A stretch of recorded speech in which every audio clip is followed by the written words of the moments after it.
Hello everyone and welcome back. This video I'm going to be carrying on with reading Alice in Wonderland. It's been a little while for me because I filmed the last few very close together and I've had a bit of a break. So, Chapter 4. The Rabbit Sends in a Little Bill. It was the White Rabbit, trotting slowly back again and looking anxiously about it as it went, as if it had lost something, and she heard it muttering to itself. The Duchess, oh my dear paws, oh my fur and whiskers, she'll get me executed as sure as ferrets are ferrets. Where can I have dropped them, I wonder? Alice guessed in a moment that it was looking for the fan and the pair of white kid gloves, and she very good-naturedly began hunting about for them, but they were nowhere to be seen. Everything seemed to have changed since her swim in the pool, and the great hall with the glass table and the little door had vanished completely. Very soon the rabbit noticed Alice as she went hunting about and called out to her in an angry tone. "Why, Mary Ann, what are you doing out here? Run home this moment and fetch me a pair of gloves and a fan. Quick now!" And Alice was so much frightened that she ran off at once in the direction it pointed to, without trying to explain the mistake it had made. "He took me for his housemaid," she said to herself as she ran. "How surprised he'll be when he finds out who I am.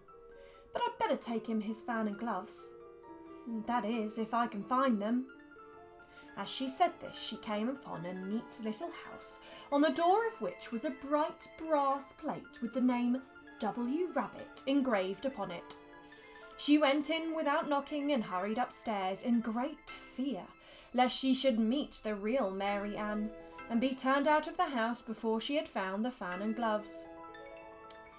"How odd it seems," Alice said to herself, "to be going messages for a rabbit. I suppose Dinah'll be sending me on messages next." And she began fancying the sort of thing that would happen. "Miss Alice, come here directly and get ready for your walk." "Coming in a minute, nurse." "But I've got to see that the mouse doesn't get out." "Oh, I don't think," Alice went on, "that they'd let Dinah stop in their house if it began ordering people about like that." By this time she had found her way into a tidy little room with a table in the window, and on it, as she had hoped, a fan and 2 or 3 pairs of tiny white kid gloves. She took up the fan and a pair of the gloves and was just going to leave the room when her eye fell upon a little bottle that stood near the looking glass.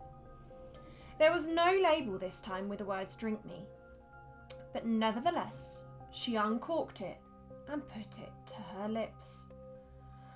"I know something interesting is sure to happen," she said to herself, "whenever I eat or drink anything, so I'll just see what this bottle does. I do hope it'll make me grow large again, for really I'm quite tired of being such a tiny little thing." It did so indeed, and much sooner than she had expected. Before she had drunk half the bottle, she found her head pressing against the ceiling and had to stoop to save her neck from being broken. She hastily put down the bottle, saying to herself, "That's quite enough. I hope I shan't grow any more. As it is, I can't get out at the door. I do wish I hadn't drunk so much." Alas, it was too late to wish that. She went on growing and growing, and very soon had to kneel down on the floor. In another minute, there was not even room for this, and she tried the effect of lying down with one elbow against the door and the other arm curled around her head.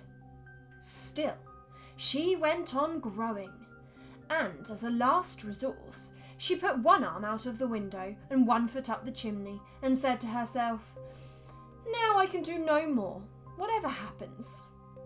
What will become of me?" Luckily for Alice, the little magic bottle had now had its full effect, and she grew no larger. Still, it was very uncomfortable, and as there seemed to be no sort of chance of her ever getting out of the room again, no wonder she felt unhappy. "Oh, it was much pleasanter at home," thought poor Alice, "when one wasn't always growing larger and smaller and being ordered about by mice and rabbits. I almost wish I hadn't gone down that rabbit hole. And yet it's rather curious, you know, this sort of life. I do wonder what can have happened to me. When I used to read fairy tales, I fancied that the kind of thing never happened. Now, here I am in the middle of one. There ought to be a book written about me. That there ought. And when I grow up, I'll write one. But I'm grown up now, she added in a sorrowful tone. At least there's no room to grow up any more here. But then, thought Alice, shall I never get any older than I am now? That'll be a comfort.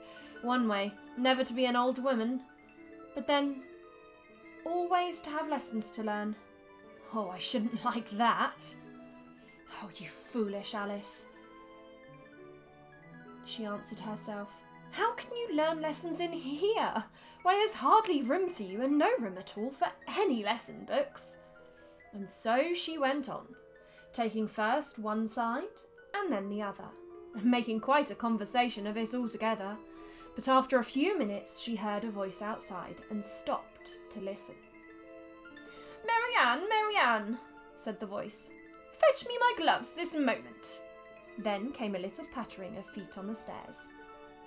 Alice knew it was the rabbit coming to look for her, and she trembled till she shook the house, quite forgetting that she was now about 1,000 times as large as the rabbit, and had no reason to be afraid of it. Presently, the rabbit came up to the door and tried to open it, but as the door opened inwards, and Alice's elbow was pressed hard against it, that attempt proved a failure. Alice heard it say to itself, I'll go around and get in at the window. That you won't, thought Alice, and after waiting till she fancied she heard the rabbit just under the window, she suddenly spread out her hand and made a snatch in the air. She did not get a hold of anything, but she heard a little shriek and a fall, and a crash of broken glass, from which she concluded that it was just possible it had fallen into a cucumber frame, or something of the sort. Next came an angry voice, the rabbit's. Pat! Pat, where are you?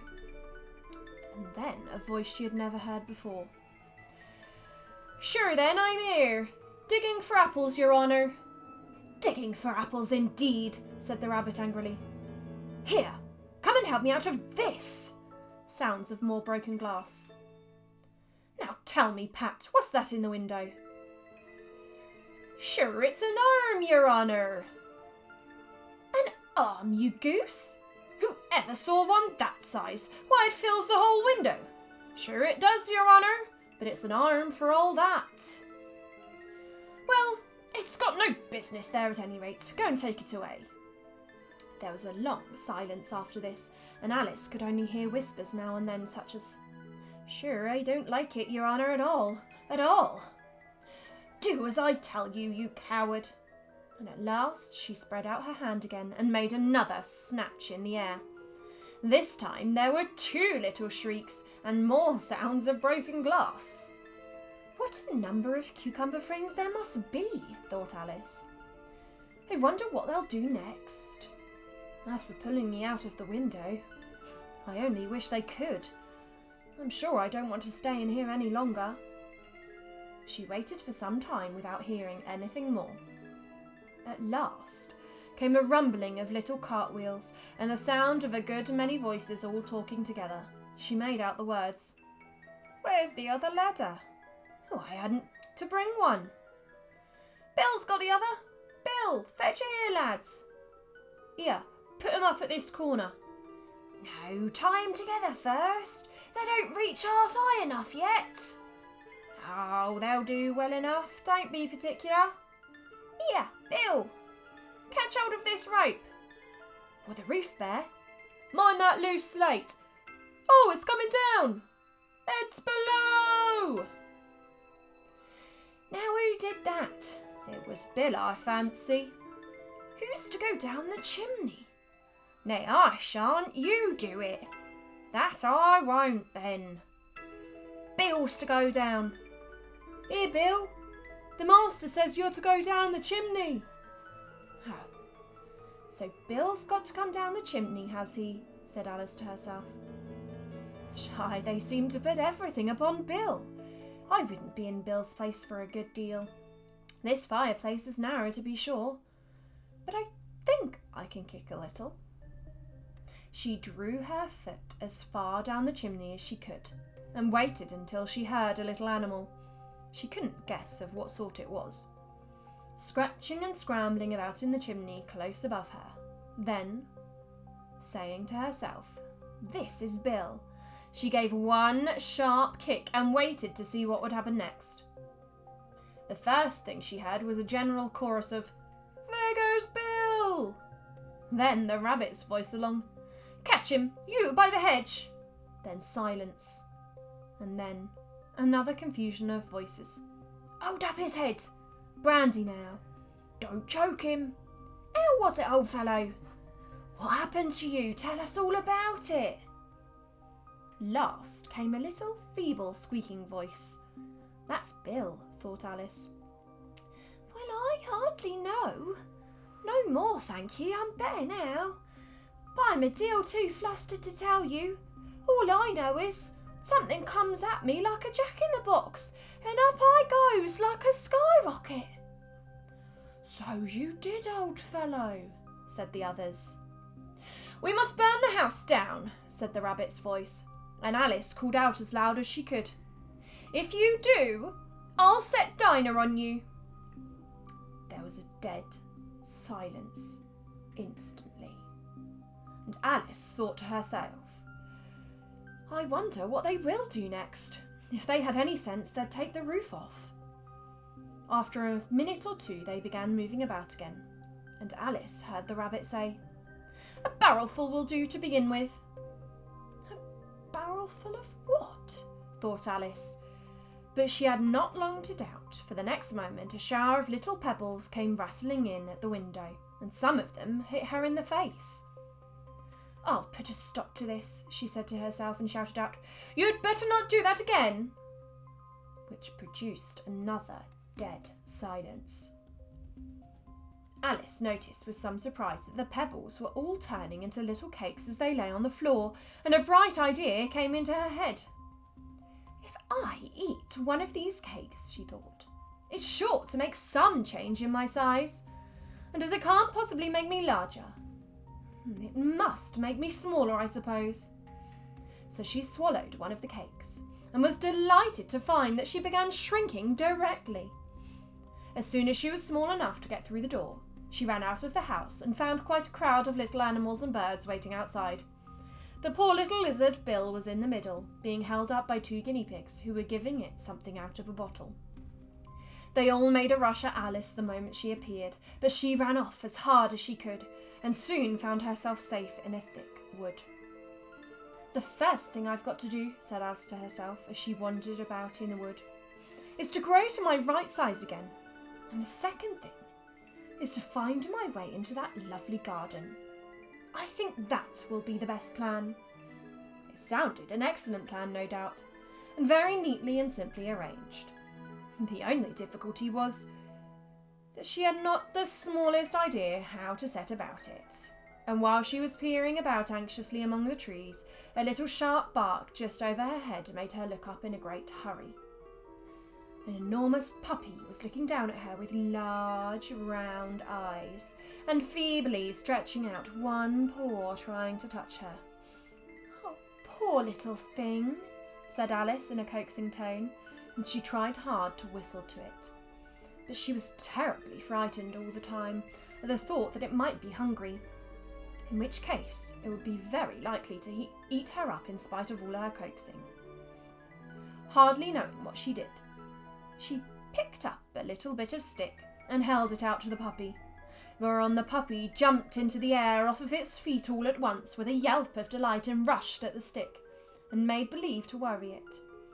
Then Alice dodged behind a great thistle to keep herself from being run over, and the moment she appeared on the other side, the puppy made another rush at the stick and tumbled head over heels in its hurry to get hold of it. Then Alice, thinking it was very like a game of play with a cart horse, and expecting every moment to be trampled under its feet, ran around the thistle again, And then the puppy began a series of short charges at the stick, running a very little way forwards each time and a long way back, and barking hoarsely all the while, till at last it sat down a good way off, panting, with its tongue hanging out of its mouth and its great eyes half shut. This seemed to Alice a good opportunity for making her escape, so she set off at once and ran till she was quite tired and out of breath, until the puppy's bark sounded quite faint in the distance. "And yet what a dear little puppy it was," said Alice, as she leant against a buttercup to rest herself, and fanned herself with one of the leaves. "I should have liked teaching it tricks very much if only I'd been the right size to do it. Oh dear, I've nearly forgotten that I've got to grow up again. Let me see. How is it to be managed? I suppose I ought to eat or drink something or other. But the great question is, what?" The great question certainly was what.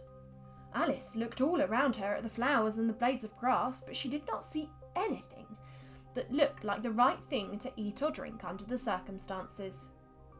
There was a large mushroom growing near her, about the same height as herself, and when she had looked under it and on both sides of it and behind it, it occurred to her that she might as well look and see what was on top of it.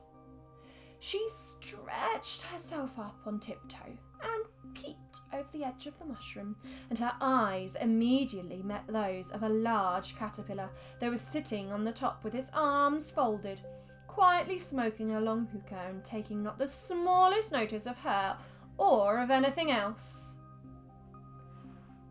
And that is the end of chapter 4. Thank you very much for listening. I hope you have enjoyed the book. We've got lots more chapters to come. Don't forget to check out any of my other videos, and I will see you